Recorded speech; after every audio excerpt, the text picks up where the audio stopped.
Millionaire got stuck on the 4th of July, but the stranger who helped her had a secret past and changed her heart. She had money, power, and a last name that opened any door. But on the 4th of July, her car broke down in the middle of nowhere, and the only man who helped her was hiding from a past that once destroyed him. What started as a breakdown turned into the moment that changed both of their lives forever.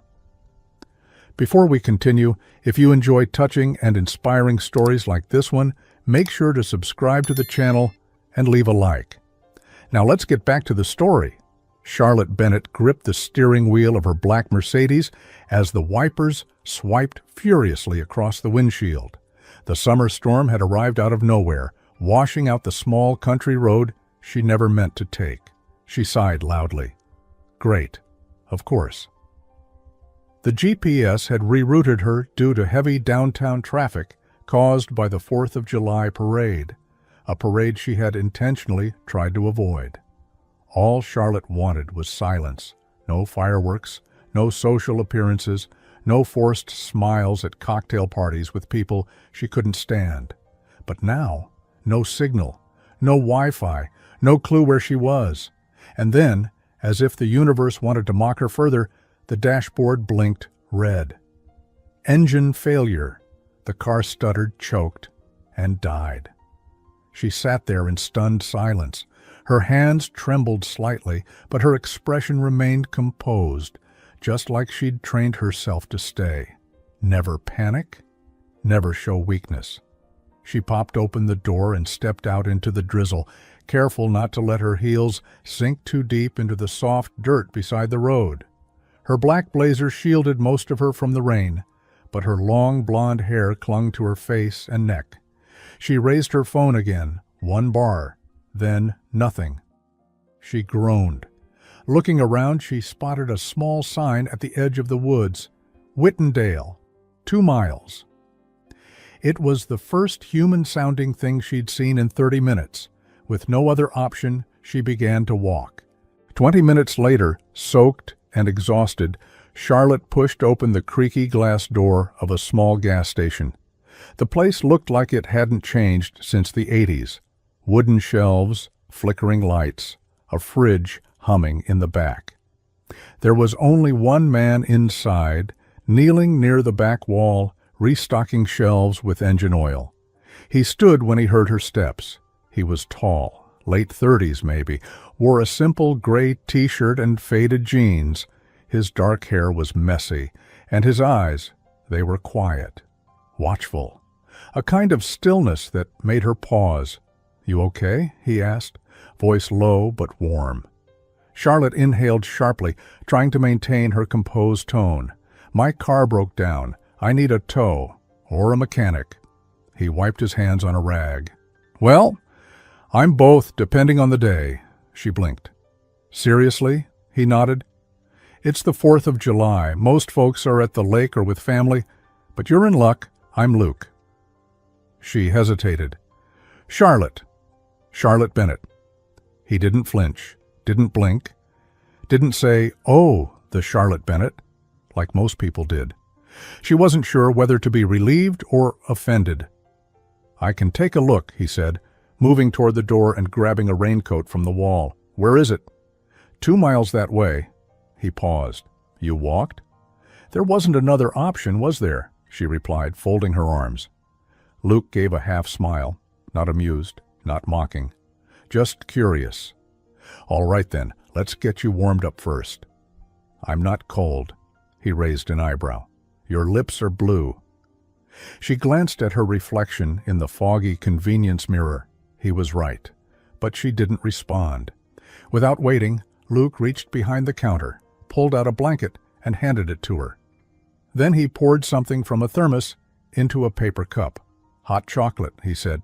"Sorry, no fancy lattes here."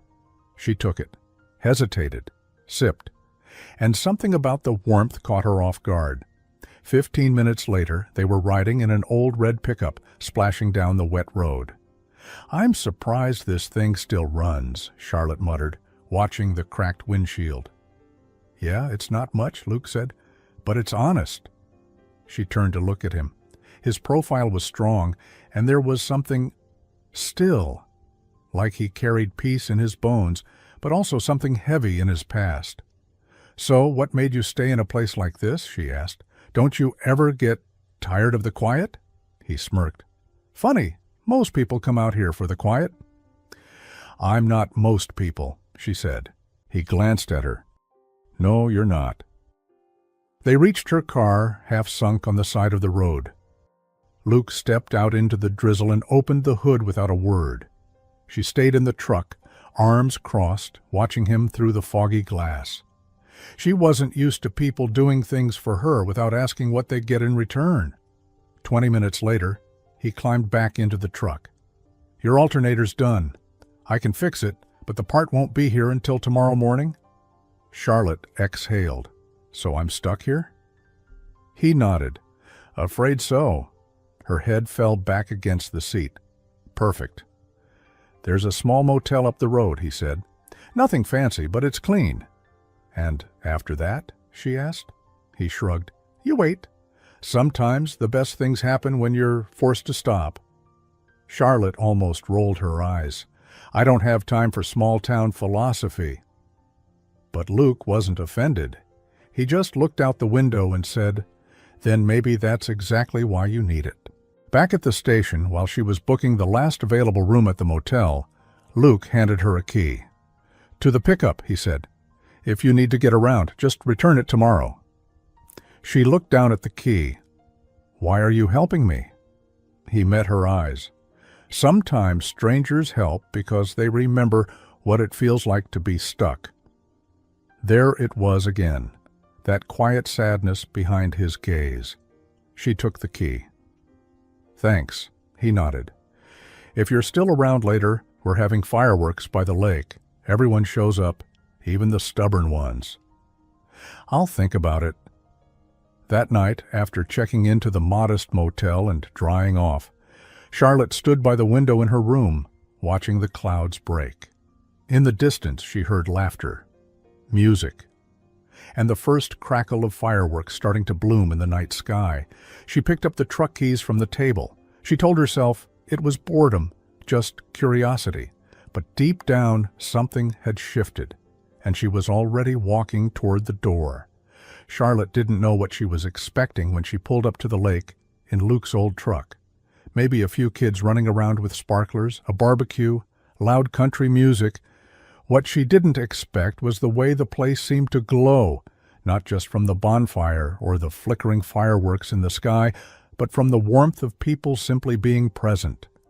Laughing, talking, dancing like they had nothing to prove. It was so different from her world, where even a simple smile was calculated, weighed, and wrapped in agenda.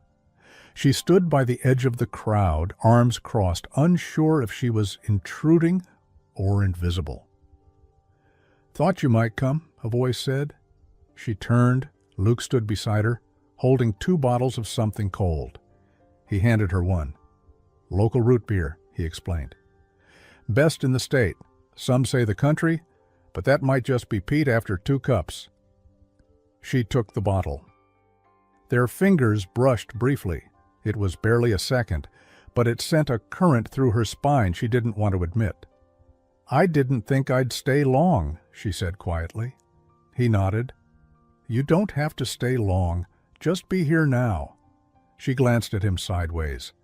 "Is that another small-town motto?" "Maybe," he smiled. "We've got plenty."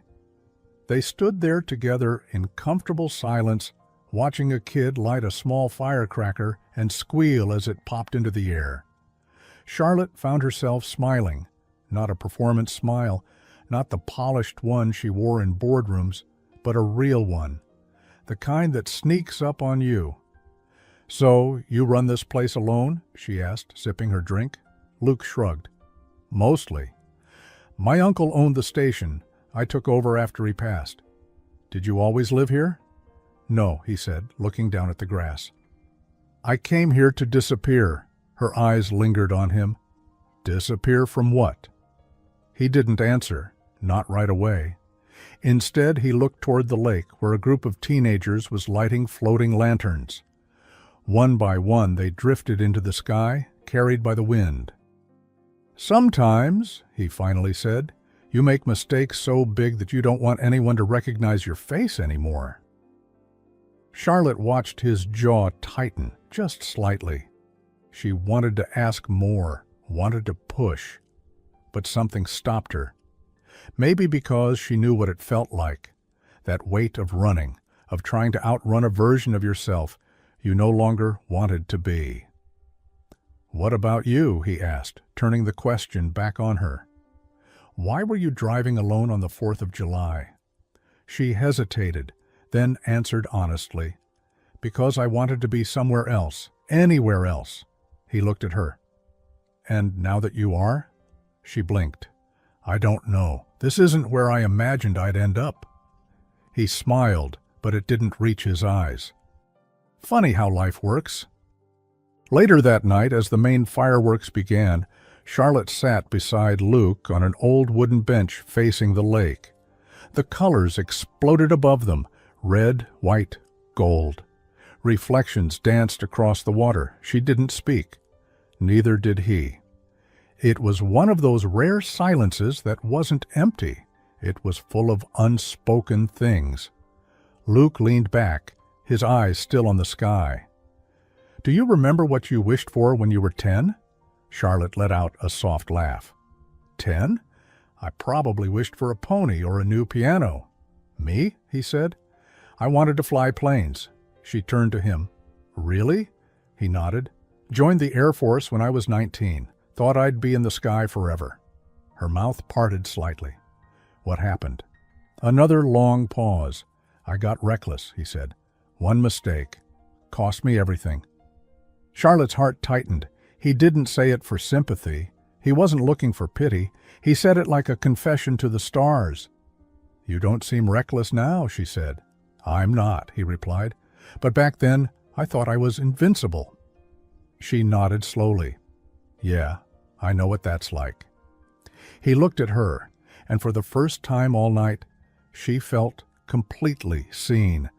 Not as Charlotte Bennett, CEO, boardroom shark, the name in magazines, just a woman, sitting beside a man who once crashed and stayed down, because part of her had crashed too, just in different ways. The fireworks faded, the crowd clapped and slowly began to disperse. Luke stood. "You want to ride back?" Charlotte looked at the lake one last time, something unexplainable stirring in her chest. She nodded. "Yeah, I think I do." The ride back was quiet, the windows down, wind gently messing her hair. She felt the air differently now, less like an inconvenience, more like something real. When they pulled into the motel parking lot, Luke shifted the truck into park, but didn't turn to her immediately. Charlotte turned to say thank you, but he beat her to it. "I'm glad your car broke down," he said softly, "even if just for tonight." She smiled. It was small, but full of something she hadn't felt in a long time. "Me too," she whispered. But as she turned to open the door, she noticed something, a small tag hanging from the rearview mirror, half hidden behind an air freshener. It was an old military dog tag, and etched into the metal, just barely visible in the moonlight, was a name she recognized. Luke T. Rayner. Her eyes widened. She turned to him again, but he was already looking away, as if he knew she saw it, as if he'd been waiting for this moment all night. Charlotte closed the motel door behind her and leaned back against it, her breath shallow. Luke T. Rayner. That name. It echoed like thunder in the quiet of the room, not because it was unusual, but because she had read it before, 5 years ago, a headline, an article buried in the second page of the Tribune. Decorated pilot involved in tragic training accident, career ends in controversy. It was short, almost sterile in its wording, but Charlotte had remembered it for one reason. Her father's name had been mentioned in the same article. General Charles Bennett had been the commanding officer at the time.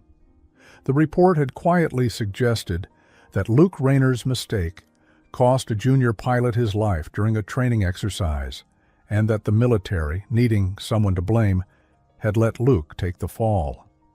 Back then, Charlotte had barely skimmed the details. Just another soldier's name fading into the system. But now that man had shared a blanket with her, poured her hot chocolate, watched fireworks with her, like someone who still carried the weight of that night in every breath. She sank onto the edge of the motel bed, the dog tag still vivid in her mind. Was he really the same person? Why hadn't he said anything? Why had he disappeared? And more than anything, why did she care? The next morning, Charlotte walked into the gas station with the same sharp stride she used in corporate boardrooms. But under it, she was shaken. Luke was under the hood of a pickup, his shirt damp with sweat despite the early hour. He saw her approaching and straightened up, wiping his hands with the same worn-out rag. "Morning," he said. "Is the part here?" she asked, skipping pleasantries. He nodded toward the counter. "Arrived 10 minutes ago. I was about to call." "I saw the tag," she said, folding her arms. His eyes didn't flinch. He didn't pretend he didn't know what she meant. "You read the story?" he asked, voice calm. "Years ago, my father was involved in the inquiry." Her voice trailed. But it wasn't clear what really happened. Luke leaned against the truck, crossing his arms. "Because Clarity doesn't sell papers," he said. "Blame does." She stared at him. "So? What happened?" He paused, took a long breath. "I was flying lead in a 2-ship formation. Training run. The pilot behind me was fresh out of school. I made a call that turned out wrong. We both saw it too late. He clipped a radio tower on descent." His voice cracked slightly. "He died before the medics got there." Charlotte stayed quiet. "I wasn't drunk. I wasn't careless. I just misjudged a call by 3 seconds, Luke said. But 3 seconds can be the difference between landing and a funeral." She didn't know what to say. He continued. "They needed someone to hold responsible. My record was spotless until that moment. But I was the senior officer, so I resigned. They made it easy." Charlotte spoke quietly. "That's why you left everything?" "I left because I couldn't look the kids' parents in the eye, and because I stopped trusting myself."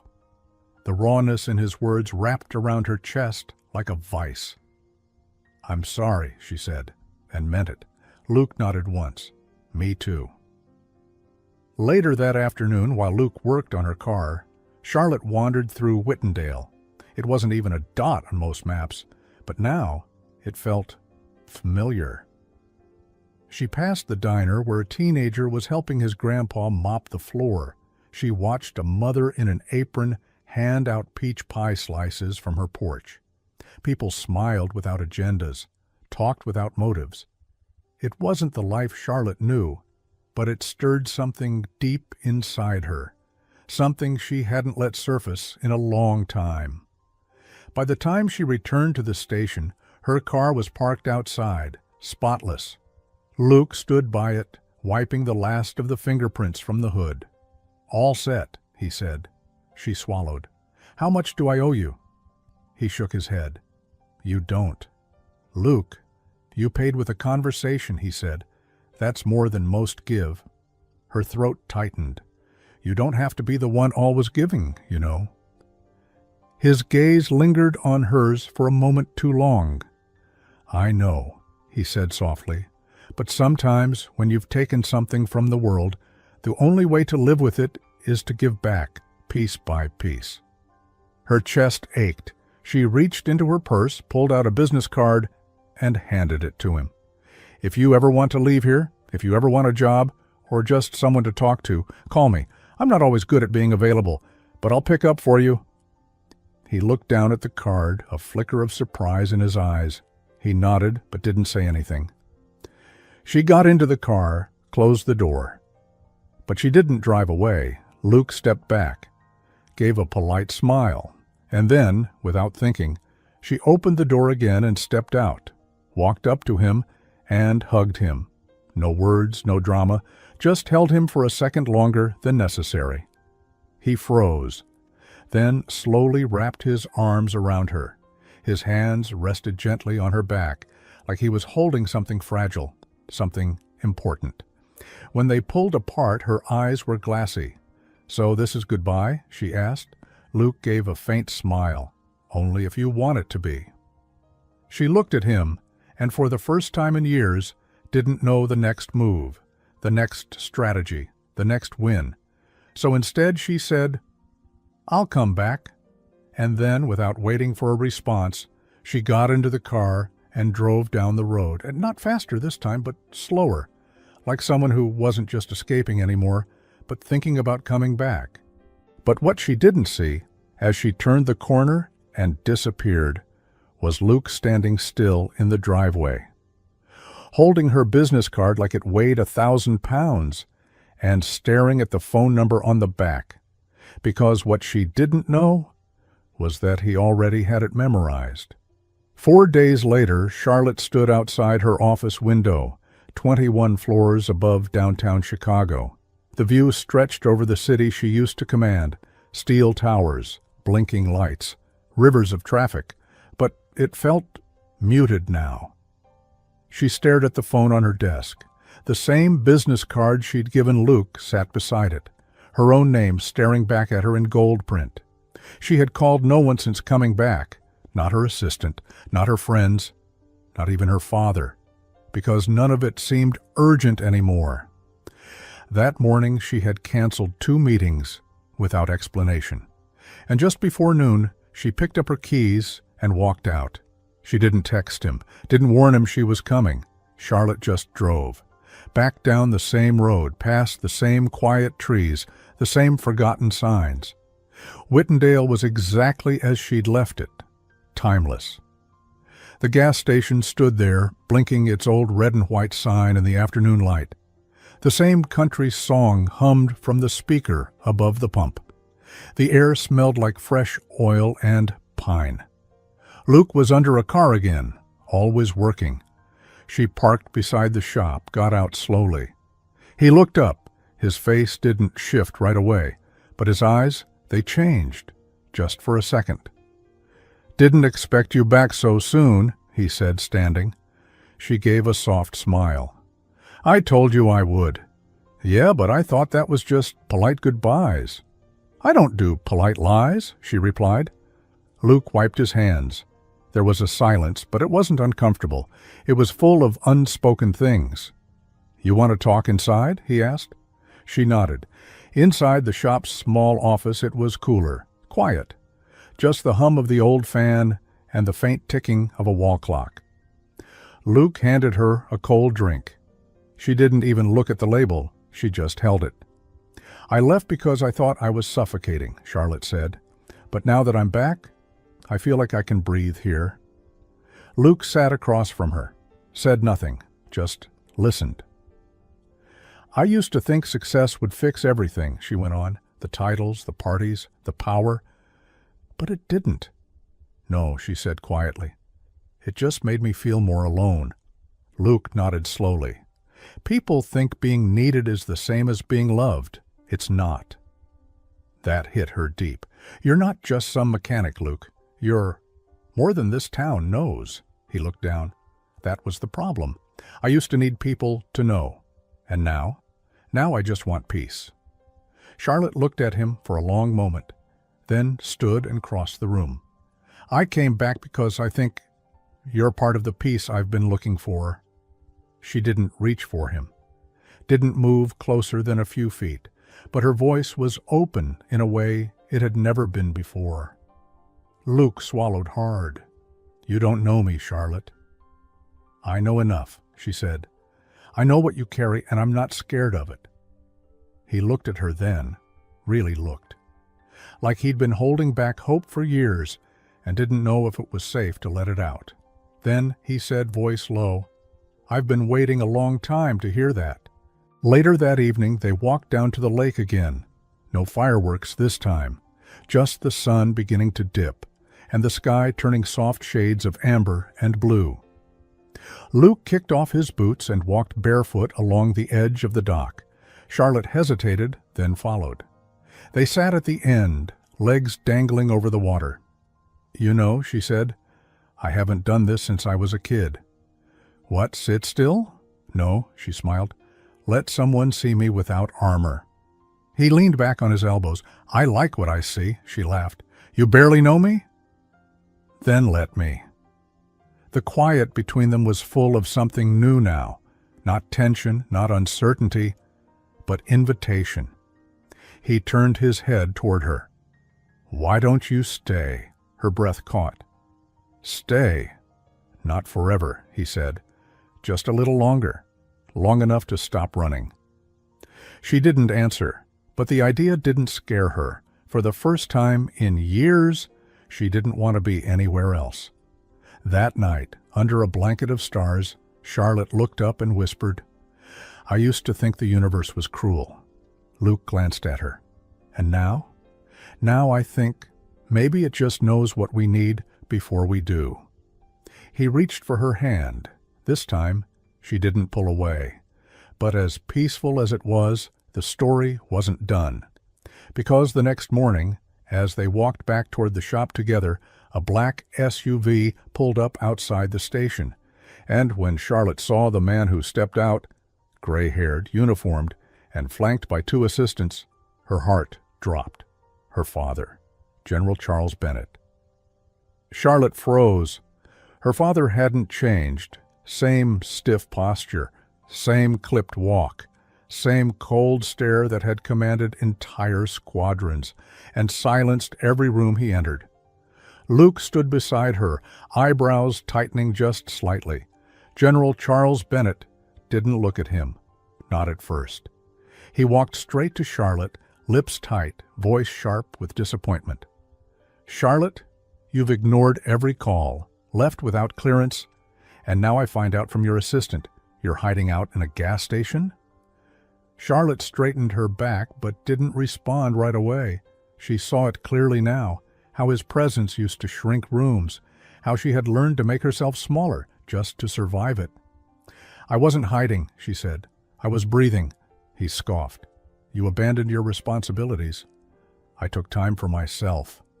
"This is beneath you," he snapped, eyes flashing toward Luke for the first time. "And him? This is who you're with?"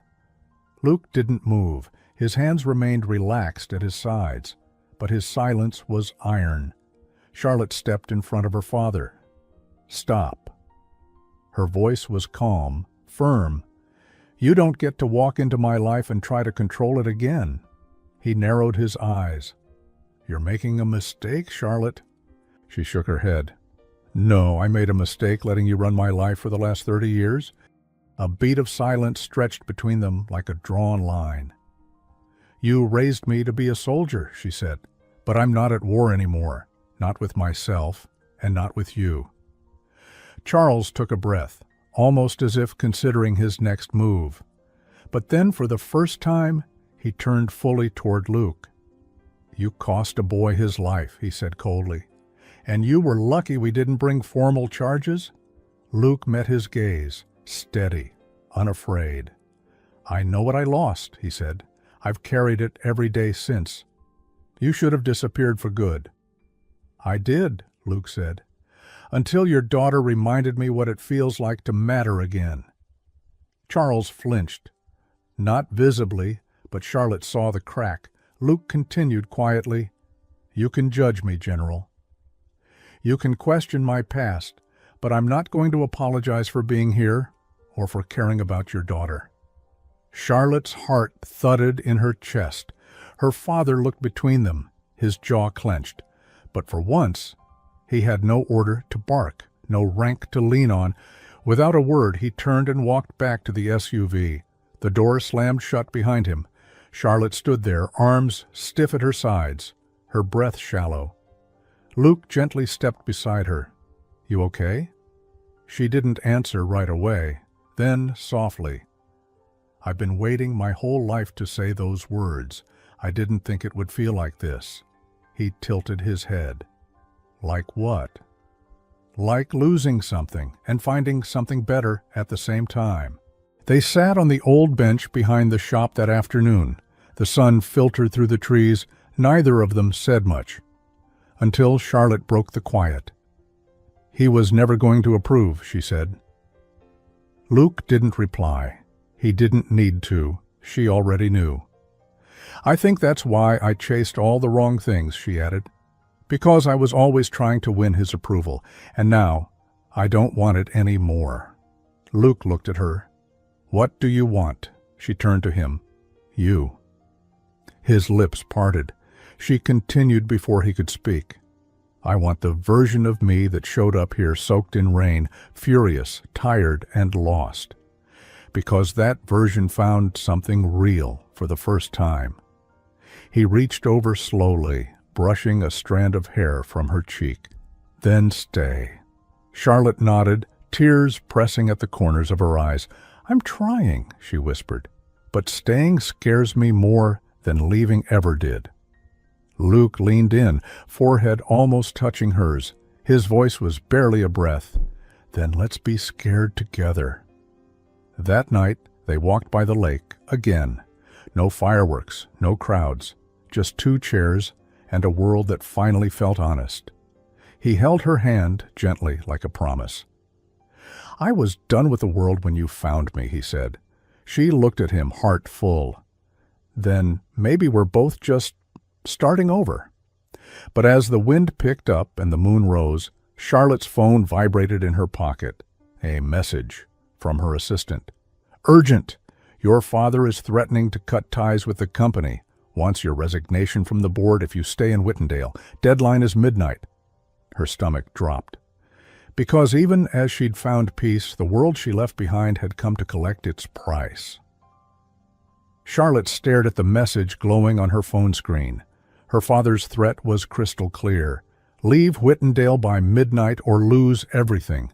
Board seat, company shares, access to the empire she'd helped build. She sat alone on the motel bed, phone still in hand. The room felt smaller now, like the walls were slowly closing in, the past and future crashing toward her from opposite sides. She had always thought love was a beautiful idea reserved for other people. And yet now, she was in the middle of it. Messy, honest, terrifying, real. A knock on the door broke her spiral. She opened it. Luke stood there, hands in his pockets, moonlight outlining his quiet expression. "Something's wrong," he said gently. She didn't lie. She didn't deflect. Instead, she handed him the phone. He read the message slowly, then looked up. "Do you want to go back?" The way he asked, not bitter, not begging, made her heart twist. "I don't know what I want," she whispered. "All my life I've fought to climb that ladder, and now I'm finally free of it, and they're threatening to pull it out from under me." Luke nodded. "That ladder never let you rest. I don't think it ever will." She sat on the edge of the bed, shoulders heavy. "I wish I didn't care," she said. "I wish I could just walk away." He sat beside her. "You care because you gave everything to it. That doesn't make you weak. It makes you loyal." "But I'm tired of being loyal to people who aren't loyal back." Luke reached into his pocket and pulled out the old dog tag, the one she'd noticed days ago. He placed it in her hand. "I carried this for years, like a punishment," he said. "But maybe it was actually a reminder." "Of what?" "That some things are out of our control, but healing, that part's on us." Charlotte looked down at the metal. It felt cold in her hand, heavy. Luke's voice was soft but steady. "You don't have to choose right now, but whatever you do choose, just make sure it's for you." She looked up at him, and there it was again, that quiet steadiness in his eyes. No expectations, just space, a place to rest. She leaned in, their foreheads touched. "I'm scared," she whispered. "So am I," he said. "But I'm more scared of waking up in 10 years and realizing I walked away from the one place that ever felt like home." At 11:17 p.m., Charlotte stepped out of the motel into the stillness of the night. She held her phone in one hand, her father's message still unread again on the lock screen. Across the street, the lights at the gas station were off. The town slept peacefully, unaware of the storm inside her. She opened a new text, typed 2 words, "I'm staying." She stared at it. Her finger hovered over the send button, and then she pressed it. A single tear slipped down her cheek, not from sadness, but from release. The next morning she knocked on Luke's door before the sun had fully risen. He opened it slowly, half awake, shirt wrinkled, hair a mess.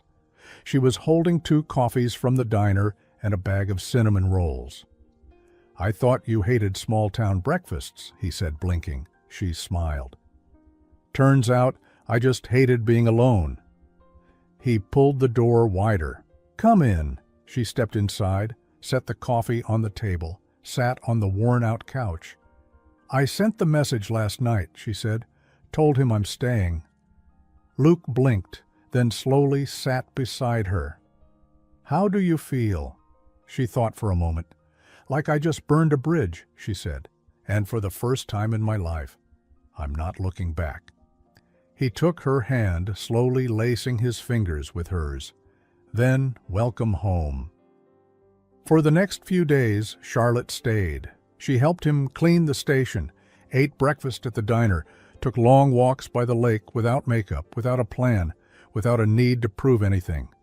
And with each passing day, she felt something loosen inside her, like a knot that had been tightening for years, was finally starting to untangle. Luke was the same, steady, kind, quiet, but she could see it. The way his shoulders relaxed when she was near, the way his gaze softened when she laughed. They didn't call it love, not yet, but it was something even deeper than words.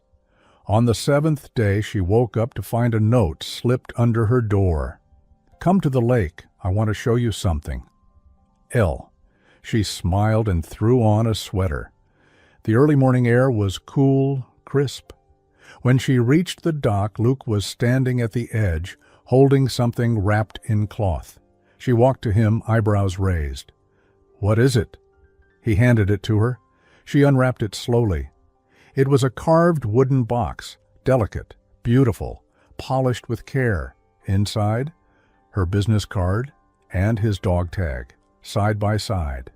She looked up, eyes wide. He stepped closer, voice barely a whisper. "I kept the dog tag because it reminded me of who I was. I kept your card because it reminded me of who I want to be." Charlotte's chest tightened. "I want to build something real," he said. "Not just here, but with you. No secrets, no guilt, no running." She closed the box gently, heart full. "I'm not going anywhere," she said, and this time she meant it. But as they sat on the dock, hands clasped, sun rising over the water, neither of them noticed the unfamiliar car parked across the street, or the figure inside, watching, waiting, because even in places that feel like home, the past doesn't always let go that easily. The man in the car watched Charlotte and Luke from a distance. He didn't move, didn't take photos, just watched. He was younger than Charlotte's father, dressed in a sleek suit and with the kind of posture that screamed corporate. When he finally stepped out, he checked his watch and walked toward the gas station.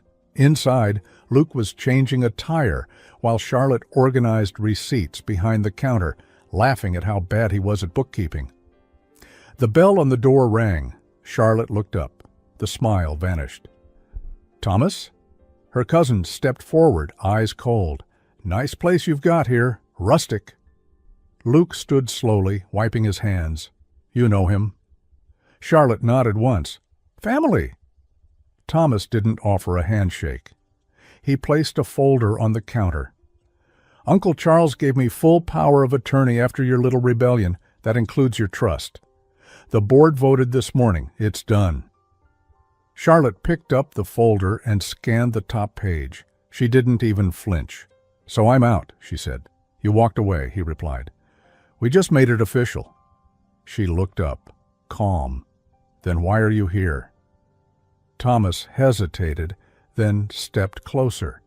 Because part of me thought maybe this was a phase. Maybe you'd realize you weren't built for whatever this is.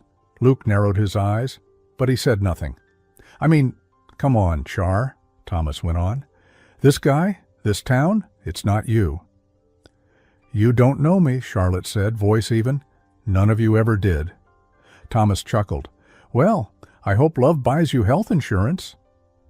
That stung, but Charlotte didn't show it. She closed the folder, set it aside, and said the words she'd been holding for years. I'd rather have peace in a gas station than power in a prison. Thomas blinked. It hit harder than he expected. Charlotte nodded toward the door. You can go now. Outside, Luke stood beside her in the quiet. You okay? She looked at him, really looked.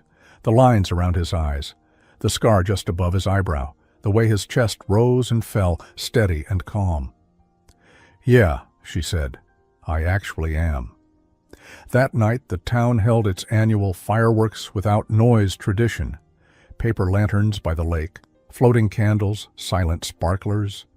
For those who didn't like the explosions, for veterans, for peace. Charlotte stood beside Luke, holding a lantern in both hands. He looked at her. You sure you want to stay? She turned to him. Luke, I didn't lose everything. I let it go. He touched her cheek. So what now? We build, she said. We love. We live. He smiled and they released the lantern together. It floated upward, carrying all the pieces of their past, not to be forgotten, but to be freed. All around them, lanterns lit up the sky, drifting like stars. And Charlotte thought, this is what freedom feels like. Not loud, not explosive, just light. 1 year later, the gas station had a new sign now. Rayner and Bennett Auto plus coffee. Because Luke finally let her buy a coffee machine. And because they needed both their names on the building. Not for pride, but for partnership. Charlotte wore jeans now, sometimes boots, sometimes heels when she felt like it. But always, always with a messy bun and oil under her nails. Luke still worked with his hands, still carried that quiet strength, still kissed her forehead every time he passed by her. They didn't talk about forever every day, but they lived it, bit by bit, repair by repair. And some nights when the lake was still, Charlotte sat with Luke by the dock. No noise, no pressure. Just hands held tight. And a peace she never thought she'd find. Sometimes life breaks down, just like Charlotte's car. And when it does, maybe it's not a setback. Maybe it's a stop sign from the universe, telling you to pause, to breathe, to find the version of yourself that you buried to fit into a life that never fit you. Love doesn't always come with grand gestures or perfect timing. Sometimes it arrives in the quiet, in the broken, in the rain. Sometimes it's the stranger at the gas station who turns out to be everything you never knew you needed, the end. Now tell me, have you ever felt like life forced you to stop, only to realize later it was saving you? Would you have made the same choice Charlotte did? Or would you have gone back? Tell me in the comments. I really want to know. Thanks for watching. See you in the next story.